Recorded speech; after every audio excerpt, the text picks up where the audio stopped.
Bodycount's a really intense arcade shooter. It's a back-to-basics shooter. It's all about the gun experience.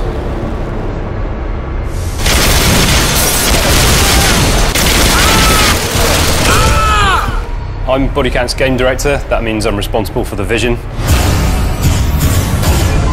There's a few weapons in the game. We've not focused on a massive roster. We've taken a smaller list of weapons that we liked and we've polished the hell out of them. I'm the principal weapon designer at Bodycount. Basically anything that lends itself to the presentation of the guns in the games I've had a hand on. Firing a weapon in real life is quite a visceral, dynamic experience, and we've tried to emulate that as best we can. I mean, through synchronization of things like rumble, pumping the field of view, rising the camera during the recoil, really trying to get that sense of that punch in the weapon coming through the TV, through the pad. As part of the level design team on Bodycount, my job is primarily to help design and build the environment that the gameplay takes place in.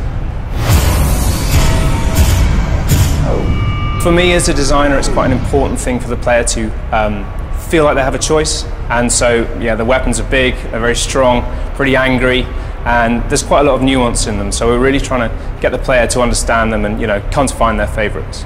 My favourite weapon in there would probably be the shotgun. Really good fun to use up close. You can blow people off their feet, through windows, through walls, all kinds of things. I mean, it's a real satisfying gun to use. The intensity of Bodycount mostly comes from the shredding, so you're not able to hide anywhere very long, particularly if you're outdoors behind a pile of something. What you'll find is that as the bullets start flying, you actually take a lot of fire through cover, and that keeps you moving. So the cover lean mechanic in Bodycount is our attempt to introduce a non-sticky cover system for an FPS. So you grab the left trigger, it routes you to the spot in a semi-iron sight mode, but then you've got full range of movement on both the analog sticks that allows all that pivoting and weaving about.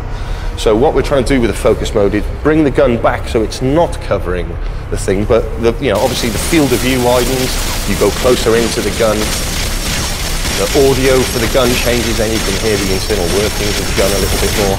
The impression we wanted to get was you getting on top of the gun, and then when you fire the gun, it's obviously very wild, but in the way we handle the recoil and everything, we get hold of the gun and we tame the beast and start to bring it back down.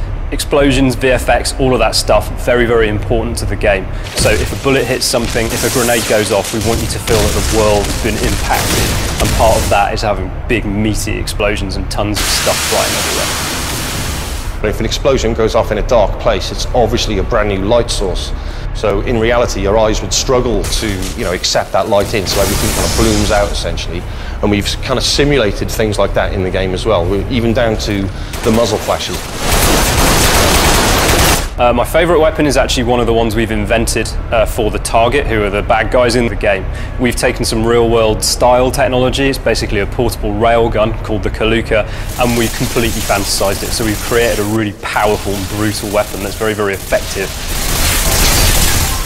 For me personally, it's got to be the shotgun every time.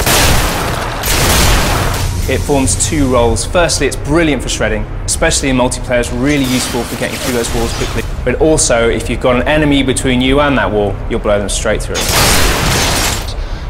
We've definitely done something that is different to everything else out there. It's dynamic, it's fun. FPS fans are going to enjoy Bodycount because it actually feels impactful to fire a weapon. We spent a lot of time crafting that and making it feel really, really violent. What we're trying to do is just make it all just crazy over the top.